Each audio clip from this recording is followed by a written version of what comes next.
Yeah, hi everyone. Thanks for coming to the talk. Today we're going to be talking about mixed models, breaking free from the independence assumption, getting into the world of dependent structures and what we do with that. This talk was originally given as a monthly seminar by Gordana Popovic, who is one of the consultants here at Sat Central. She's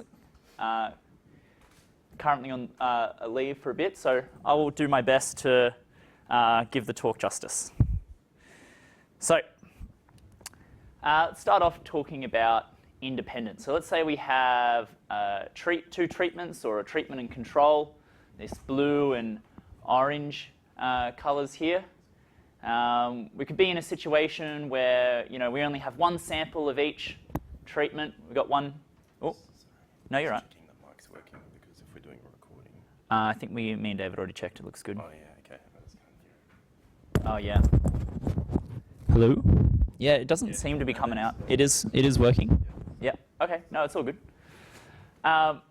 Okay. So if we don't have any replication, though, we don't have any idea of the noise or the trends in the data outside that single observation. So we can't gain inference from our sample of data to the larger population of data in which we'd want to do inference on. If we start to have lots of samples, we could start to do this. This could also, say, be within one cluster. Say we've got a bunch of samples within a hospital here. An independence assumption is a really important assumption of a lot of analyses when we're doing statistical inference. So linear regression, t-tests, chi-squared tests, logistic regression. The independence assumption is there, okay? And in some situations you can ensure that you have independence with a good sampling design. However, that isn't always able to happen, especially if you're collecting data over space, time, or in clusters, across lots of different hospitals. You naturally have those dependent structures in your data, and it's important to account for that when you're doing your statistical inference or you're doing these kinds of models that have that independence assumption. Otherwise, you can get yourself into trouble.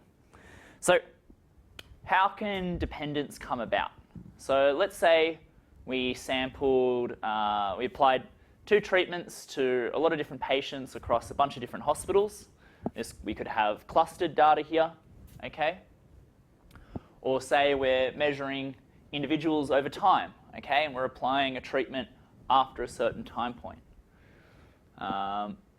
We could also have a situation where it's a nested structure. Patients within an individual cluster or hospital here all have the same treatment, okay? Or, over time, there's all the same treatment for these participants, and these all have a different treatment applied. In the first option up here, we call this crossed. You don't necessarily need to use mixed models, but a lot of the time you want to. And in the nested structure here, a lot of the times we really do need to use mixed models. So as I mentioned before, if you do have a dependent structure in your data, you can't just ignore it. This is something you need to take into account and model when you're doing inference. If you don't take it into account, you can have standard errors that are incorrectly calculated. So they might be too small, leading to false positives. So type 1 error, you claim to see an effect that isn't actually there. Or they might be too large, leading to poorer power. So you might commit type 2 error, failing to detect an effect in your sample that is actually existing in your population of data. So a lot of the time, if you have dependence in your data, mixed models are a great way to handle them. There are other ways of doing this, like paired t-tests or repeated measures ANOVA. But these are just less flexible versions of mixed models. And when you take a mixed modeling approach, you get a lot of other benefits as well. You can check assumptions quite easily. You can control for covariates in your model.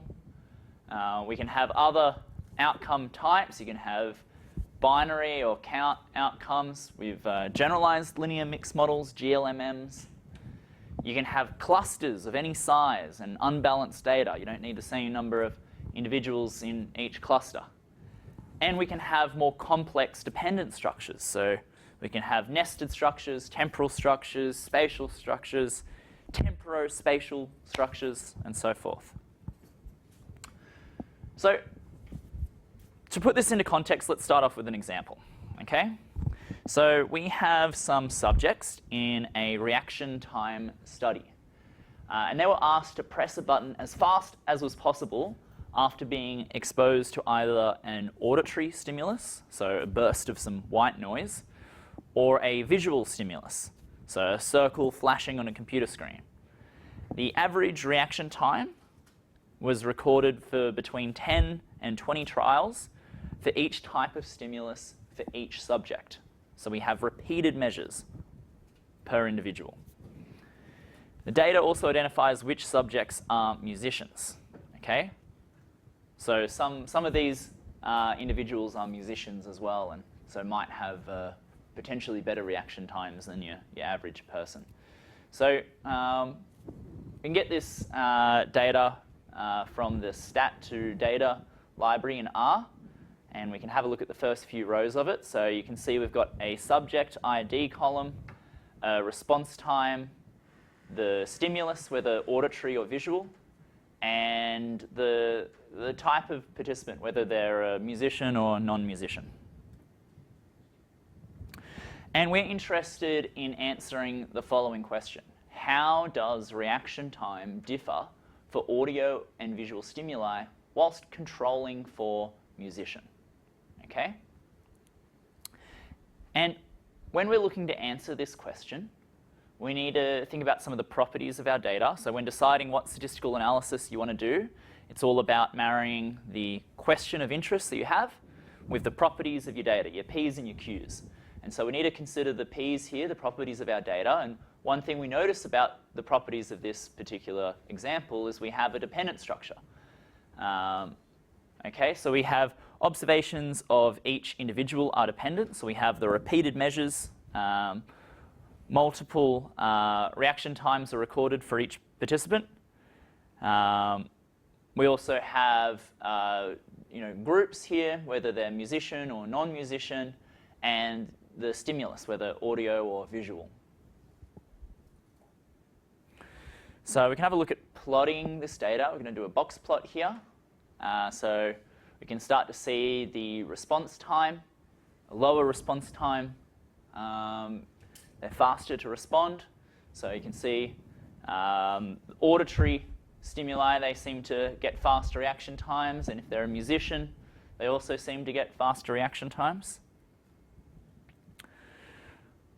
All right, so lots of packages. So how do we actually do this? And we're going to talk about this in R. There's lots of different ways to fit mixed models in R. The LME4 is a very common way of fitting mixed models in R. There's the LMER and GLMER functions. LMER you use for linear mixed effects models if your response is normally distributed, whilst GLMER, if you don't have a normally distributed response, you might have counts or binary data. More recently, the GLMM TMB package has come out.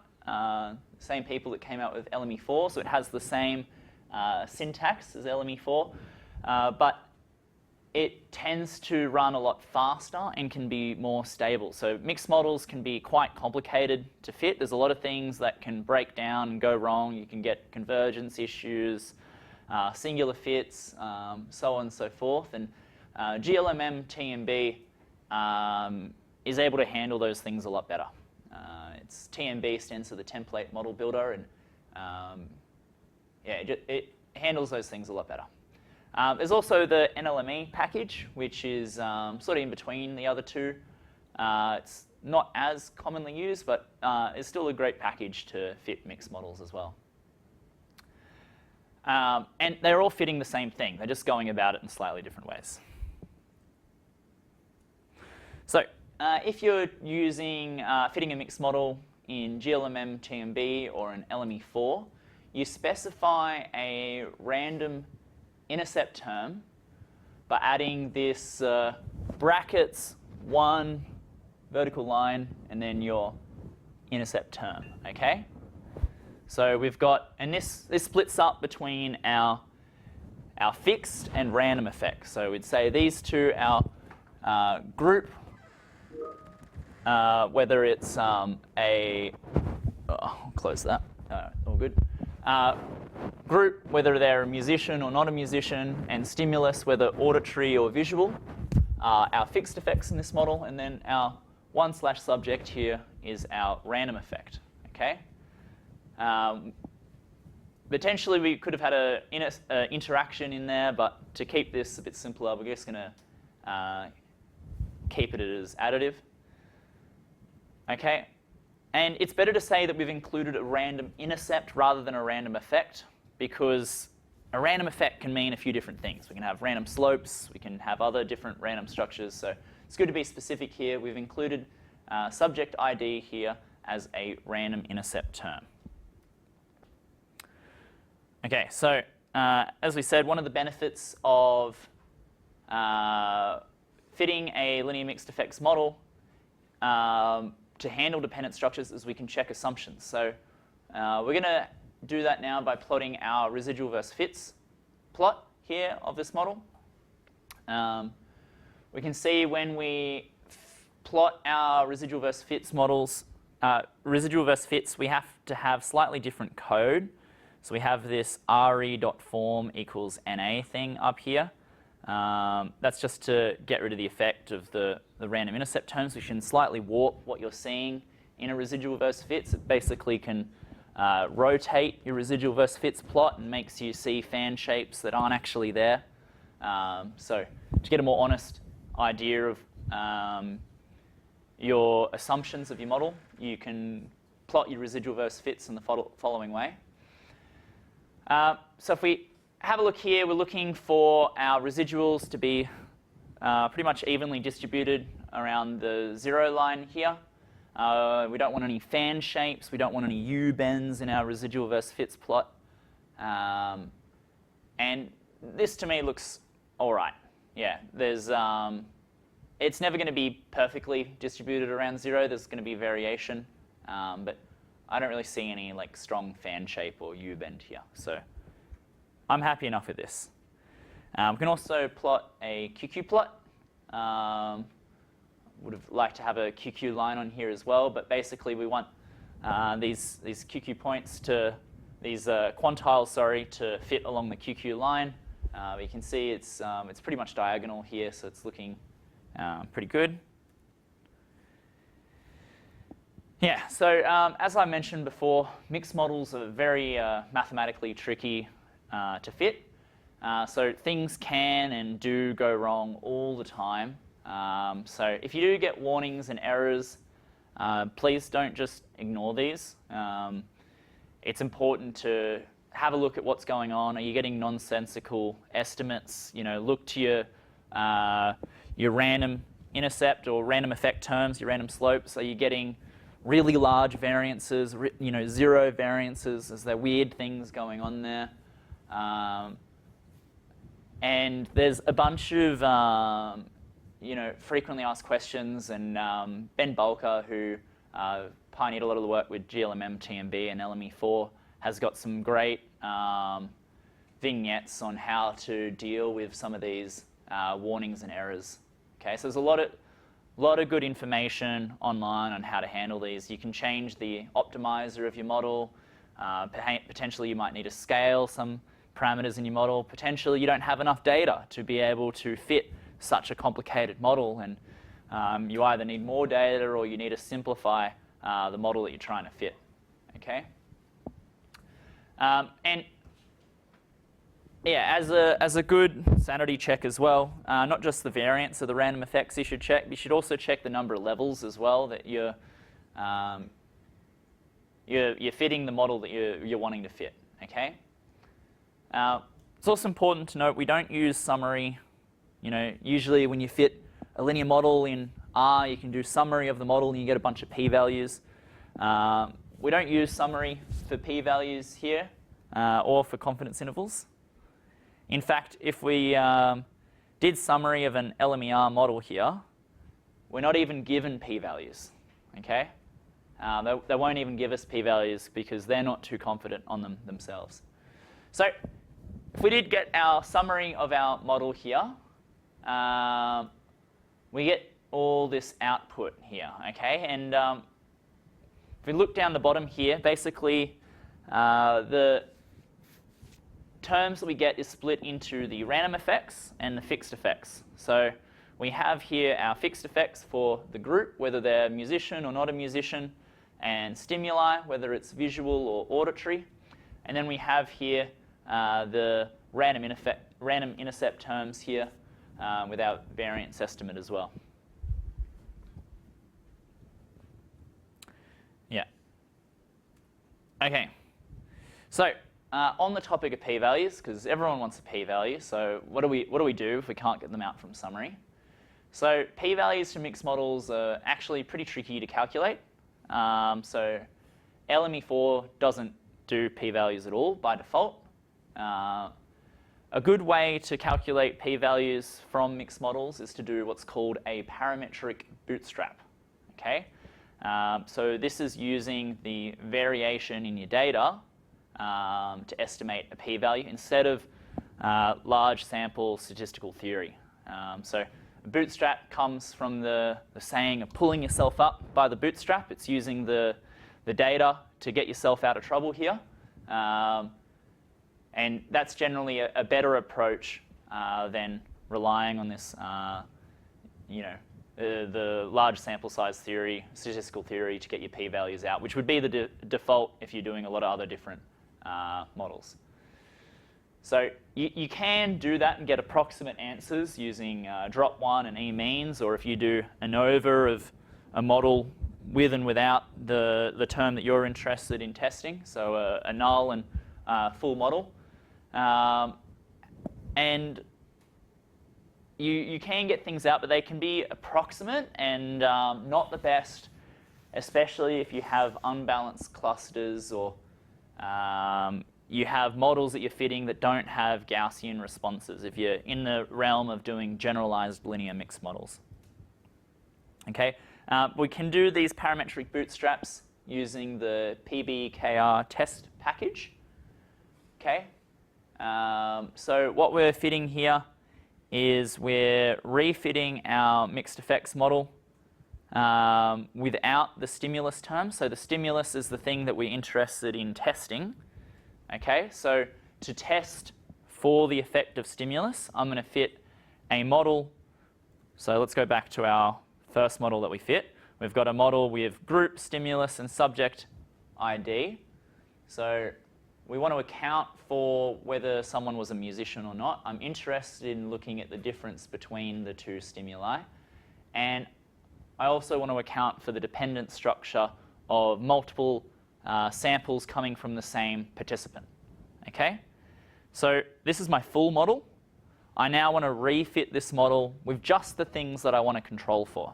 So a model with just the things that I want to control for is this model without stimulus in it.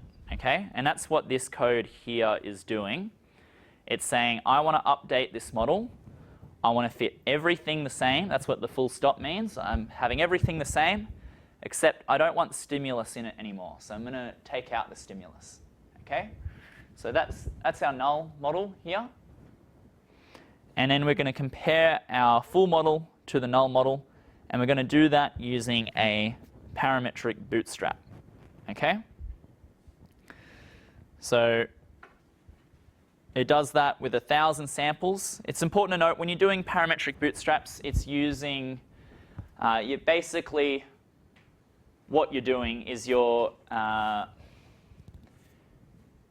when you're trying to work out a p-value, you're trying to work out how unusual your alternative hypothesis is under the assumption that the null hypothesis is true, right? So to do that with a parametric bootstrap, we simulate from the null model a bunch of times, okay? And this gives us an understanding of the distribution of the null test statistics under the null. So a test statistic is a measure of an effect size, of how much of an effect we're seeing. And then we can see how our observed test statistic compares to test statistics under the null, basically. So we can do this here. We've done this 1,000 times. Okay, it took 41 seconds to fit.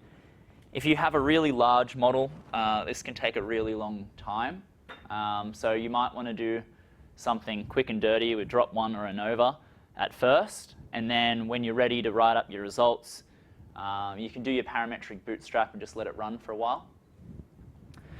And the output that we get our likelihood ratio test statistic. This is if we just did a normal likelihood ratio test and the p-value that we would have gotten, relying on that statistical theory. And this is what we'd get using our parametric bootstrap. Okay? And this would be the p-value that we'd want to report. And as it's random, if you repeated this again and again and again and again, you're going to get potentially different results. So for reproducibility, you might want to set a seed, a random seed in R, so that you get the same result. So you can do that in R using the set.seed function. Okay, we can also get confidence intervals from using bootstraps by combining the parameters package with the e-means package. So we bootstrap our model, and then we use e-means on the bootstrapped model to look at the difference between stimulus. And sorry, it's right down the bottom here, but we get our estimate of the mean difference in reaction time between auditory and visual stimuli with a 95% confidence interval. And we can visualize that as well, visualizing not the difference here in the confidence interval, but the individual means here. I think these are actually highest posterior density intervals, technically. Okay, so yeah, so we can visualize that as well with emip.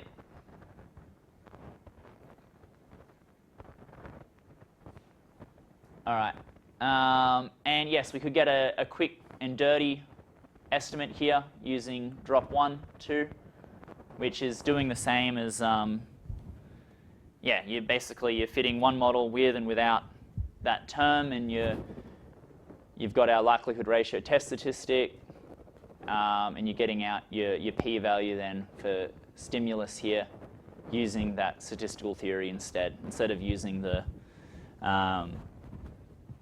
information, random information that comes about from the bootstrapping in your data. And again, you could get this without, you get your confidence intervals and stuff without having to do bootstrapping as well.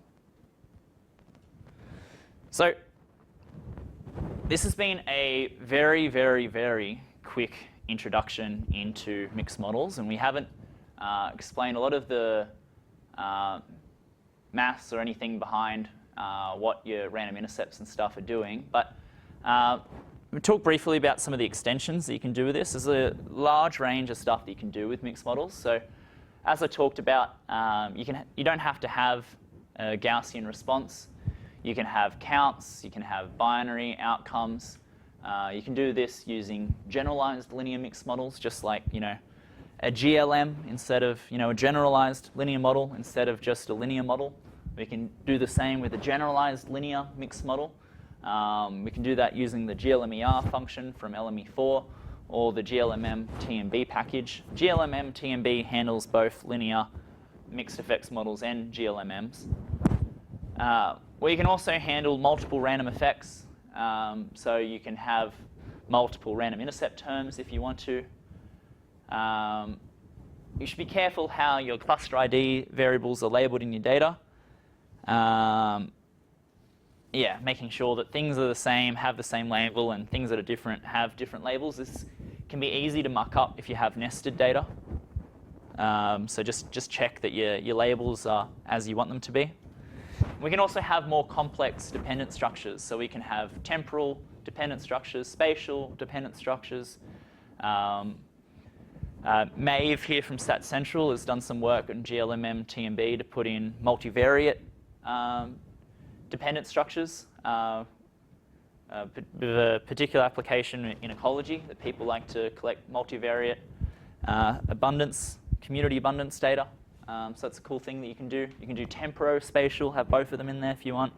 Lots and lots of cool stuff you can do. So, and it's pretty natural for data to come about spatially and temporally, or to have these sort of clusters and stuff.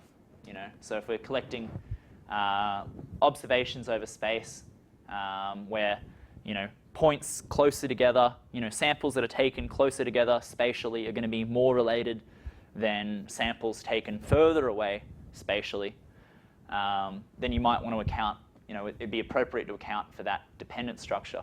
And one way of doing that is through a mixed model framework. Again, temporally, if points taken closer together in time are going to be more related than points taken further away from time, there's a good chance you have temporal dependent structure in your data, and you might want to account for that, using a mixed model framework as well. So particularly if you have longitudinal data, so if you have repeated measures over time on lots of different participants, then mixed models are a great framework for analyzing longitudinal data. If you have like a single time series over a really long time and you're interested in prediction, maybe you want to go into more time series specific sort of models. But yeah, particularly if you have multiple time series going on at the same time, like this, a mixed model approach is pretty appropriate to handle this kind of data. Alrighty, finished there. Thank you, Ben. Any questions for Dr. Maslen? Daniel? Hey, Dan. Thanks, Ben. That was great.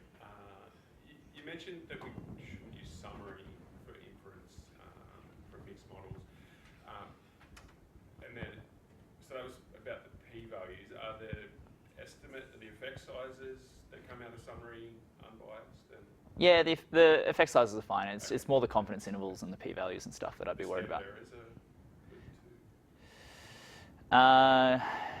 Yeah, I guess it depends what if you're going to use those to then work out confidence intervals and stuff, maybe you're better off.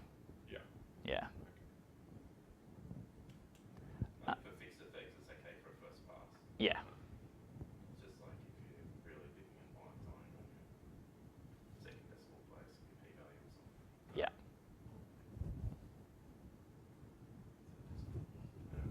Yep. Yeah, thanks for the talk. You said that there is also like a minimum amount of data that is required that the mixed model is working. What scale are we talking about? I guess there's a few different data sizes that we're talking about, particularly for mixed models. If you have random intercepts, the thing to maximize is the number of random intercept levels. So you might only have a couple of samples per cluster, and that could be fine. But you need to have at least like 5 to 10 random intercept levels in order to put it in as a random intercept term, basically. Otherwise, you probably should just put it in as a fixed effect, I guess, instead.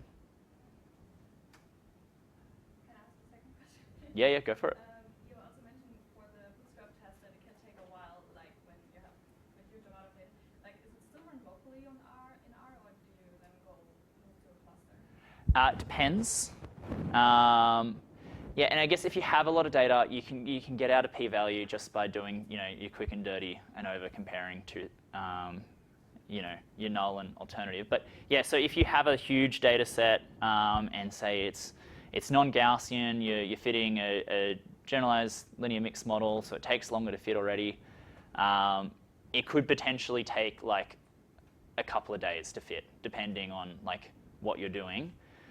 So it's up to you whether you're happy to like let your laptop run over that time, or you could put it on a cluster, basically. Yeah. Yeah, it depends on the situation. Yeah, and I guess sometimes people might have crazy big data sets and then it could take a really, really long time and then a cluster is your only option. Yeah. But if it's a big data set, for a fixed effect, you probably wouldn't need to. Yeah, exactly, yeah. But if you're doing inference about the variance, about a random effect variance, I guess that's when you might still need to go there. Yeah, which you're mostly not interested in. Yeah. Yep. It's probably a general question, but so when would you use mixed models versus generalized mixed models? Is that assumption in the data somewhere? Or? Yeah, so it's about your response variable. So if you have a response variable that is normally distributed, or can be considered approximately normally distributed, so it's continuous. Again, there's also, I guess, a point of central limit theorem. If you have enough data, you don't have to worry so much about the normal distribution assumption as much. But I guess the main point is if you are really sure that it's not normally distributed data, so if you have things like count data or it's presence-absence data, ordinal data, those are situations where you'd want to use a generalized mixed model instead of a linear mixed model. Yeah. Yeah, it's all about the response. Yep. This might be a bit specific, but how do mixed models handle missing data, but especially for like longitudinal data when there's like dropouts and stuff? Yeah, that's a great question. We actually, there's a whole seminar, monthly seminar on this topic that we gave a while ago on how mixed models can be really useful in this setting. So they're actually pretty well set up for having missing data already. So if you have longitudinal data in a mixed model framework, so say there's a couple of these points missing, or there's a point missing here or a point missing there, that's fine. You're still able to get out your estimates using a mixed model. The only problem is if your data isn't missing at random, then you get into strife. So say, you're doing a study over time and sicker patients are the ones that are like falling off more often, and those are the ones that are having worse outcomes. By just running with the data that you've observed and fitting a mixed model, you're missing out on that information, I guess. Yeah.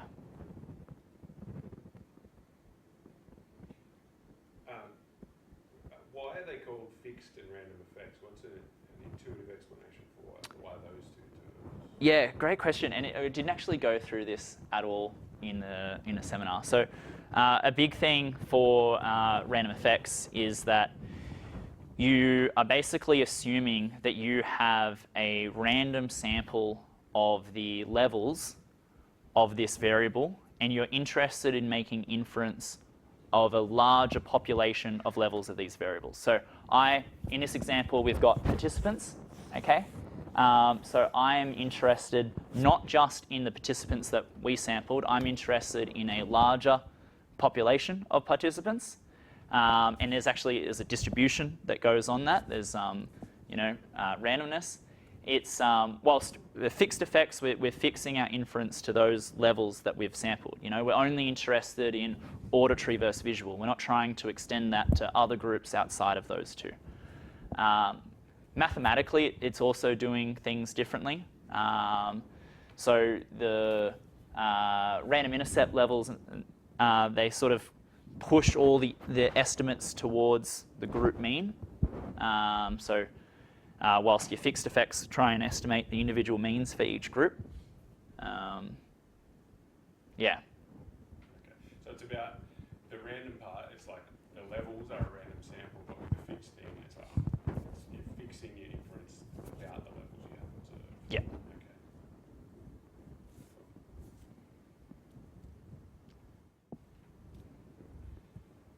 One more quick one. Does TMB do nonlinear effects? Yeah, it's really well handling. It's got heaps and heaps of different families. You can do negative binomial in like 4 different ways. And Oh, I mean nonlinear relation. oh, sorry, non-linear. Sorry, no, I thought you said non-Gaussian. Smoothers. Yeah, it does do smoothers. Yeah.